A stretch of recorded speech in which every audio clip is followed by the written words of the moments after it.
todos. Muchas gracias, estoy un poco emocionado con la introducción de Darío, muchas gracias por tu amabilidad. Es una alegría enorme estar con ustedes aquí, con tantos amigos, tantas amigas desde hace tanto tiempo. Y por razones obvias, a pesar de esta ser la primera vez que estoy en Chile, yo quiero dedicar mi charla al pueblo chileno, sin olvidar el pueblo mapuche chileno, que fue el primero a invitarme a venir a Chile.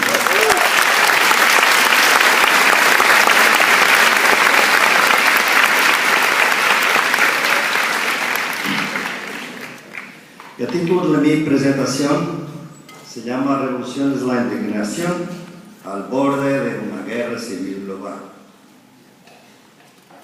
Ayer, en un encuentro sobre el diálogo sur-sur que Claxo promueve, estaba hablando con estudiantes de diferentes continentes sobre la sensación de agotamiento que en el norte global se siente hoy, de la idea de que no hay alternativas, soluciones para los problemas con los cuales las sociedades que durante tantos siglos dijeron al mundo cómo hacer las cosas, enseñaron al mundo, hoy, enfrentados con problemas graves, no saben cómo resolverlos en su casa propia. El caso de Europa es bien claro de este agotamiento de un pensamiento que permita pensar más allá del neoliberalismo y del capitalismo.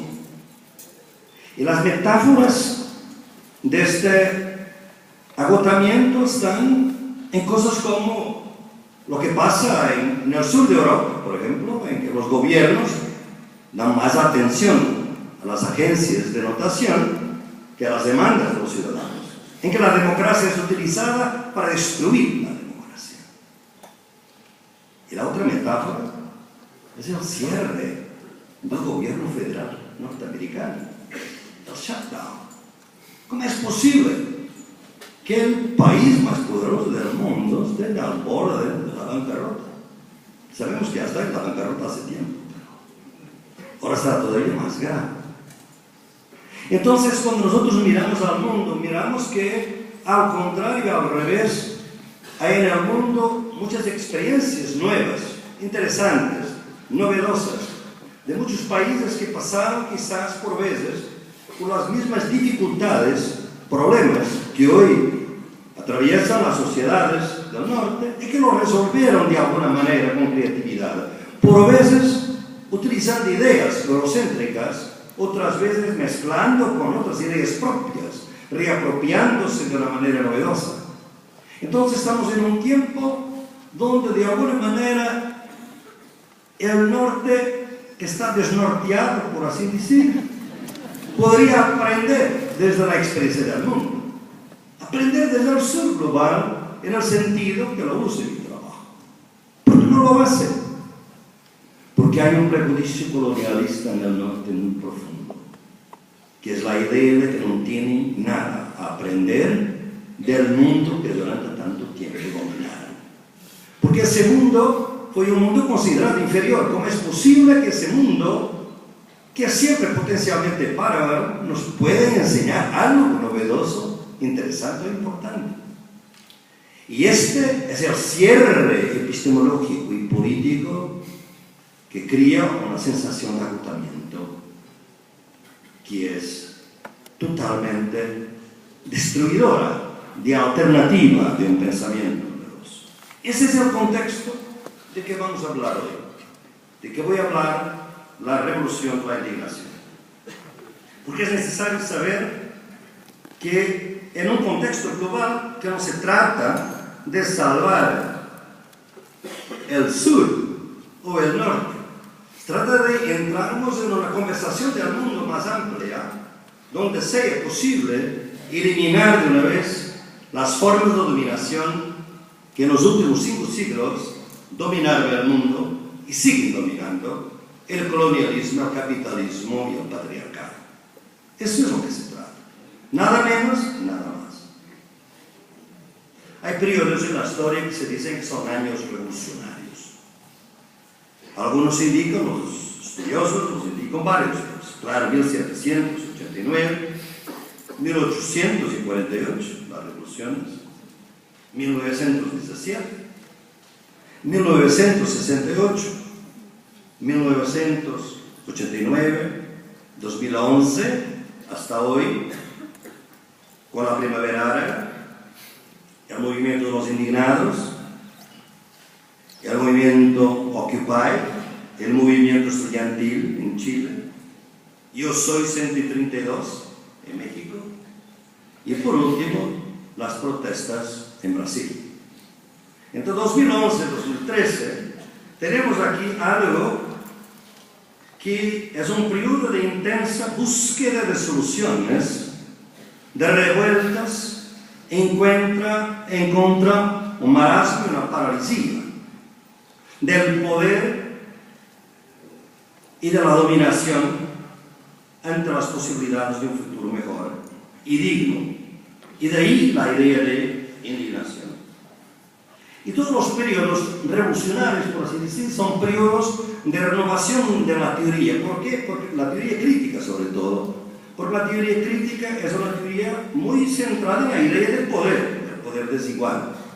Los momentos revolucionarios son momentos donde hay convulsiones en las relaciones de poder. Nunca sabemos si vamos a ser grandes o pequeños. 1848 fue una esperanza enorme en Europa. Algo que se propagó en Europa en una cuestión de meses, sin internet, sin Facebook, sin Twitter. En meses. Los resultados no fueron muy grandes. Entonces, es esta apertura a una transformación del poder de que no se sabe de cómo va a resultar, qué caracteriza nuestro tiempo. Y eso nos debe obligar a renovar nuestro pensamiento sin miedo, sin dogmas, para podernos saber cuál es el impacto que estamos, digamos así, a compartir y con dignidad del tiempo que vivimos, nuestra responsabilidad de los científicos sociales. El problema es que cuando miramos todos estos movimientos, en tantos países y en tantos continentes, la primera pregunta es posible un análisis sintética de tanta diversidad, con tantos diferentes movimientos, con tantas diferentes realidades? Quizás no, pero hay que ir caminando, ver lo que significan en sus emergencias. En mi trabajo mucho el concepto de sociología de las emergencias. Ahí están algunas de estas. Y hay que analizarlas. Entonces la teoría crítica es una teoría crítica, tiene siempre estos dos componentes: la memoria y la anticipación. La memoria es el inconformismo de no poder ni deber olvidar lo que pasó. Nuestras sociedades son hechas normalmente de dos tipos de personas o grupos sociales: los que no quieren recordar y los que no pueden olvidar. Y nosotros en la teoría tenemos que saber de qué lado estamos.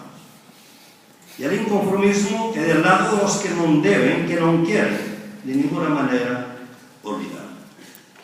Y los movimientos de estas revoluciones de indignación, como lo llamamos, son realmente momentos donde la memoria parece dominar.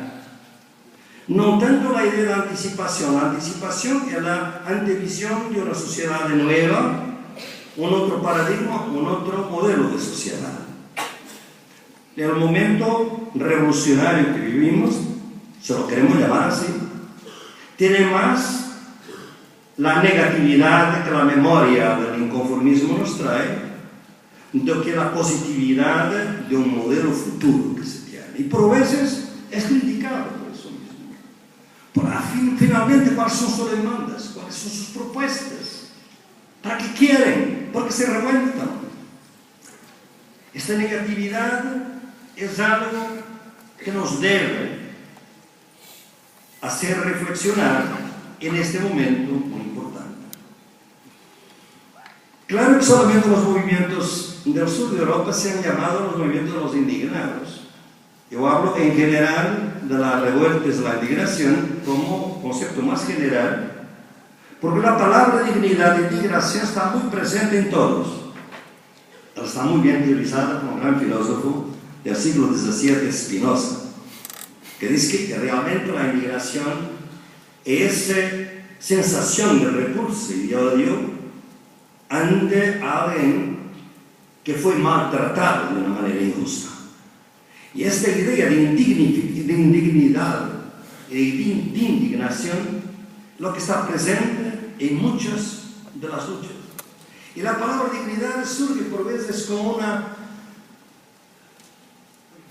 una positividad nueva, que no estaba en la teoría, porque la teoría crítica creo que tiene un registro más crítico, más ético, menos político, la idea de dignidad. Cuando se estaba organizando el Foro Social Mundial de 2013 en Túnez, se discutía mucho cuál va a ser el tema. Y claro, con lo que había pasado en Tunisia antes, estábamos en plena idea de que serían los derechos humanos, los derechos cívicos, ciudadanía, el gran tema. El problema es que derechos humanos no era un tema totalmente agregador para diferentes regiones del mundo. Creaba problemas como vamos a mostrar adelante. Y la palabra que surgió fue dignidad.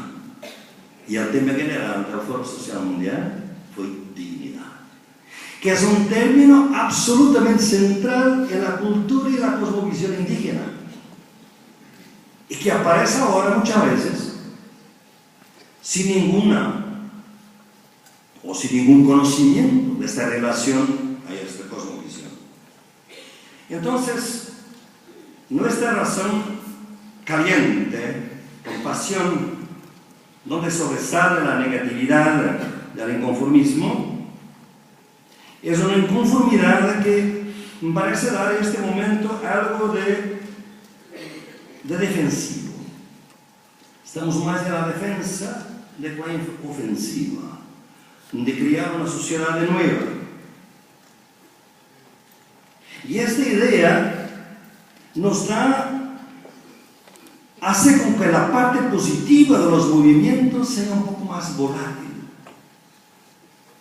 Miran como un movimiento que puede empezar con una demanda muy restringida puede transformarse rápidamente en un cambio radical, en una demanda radical. La inmolación de un joven en Túnez, un hecho que va a salir de ahí como una explosión a una reforma completa de la sociedad, que está todavía en curso y que además fue apropiada por fuerzas contrarrevolucionarias en este momento, como pasa en otros lugares también. El aumento de 20% de los transportes públicos en São Paulo, un pequeño detalle, podríamos decir, pero de ahí surge con gran volatilidad un enfrentamiento, una contestación mucho más amplia, mucho más radical de la vida social. Y esto es lo que es creativo, porque hace con el pensamiento, en nuestra tradición del pensamiento crítico tenemos modelos donde de alguna manera hay causas y efectos, hay proyectos y realizaciones. Ahora estamos en una situación de experimentación casi caótica, donde las transformaciones no son lineales, son fractales. Y nuestro pensamiento crítico es lineal, no es fractal. No tiene conceptos para eso. Tiene que aprenderse. Y para eso tenemos que desaprender muchas de nuestras cosas, de nuestro conocimiento.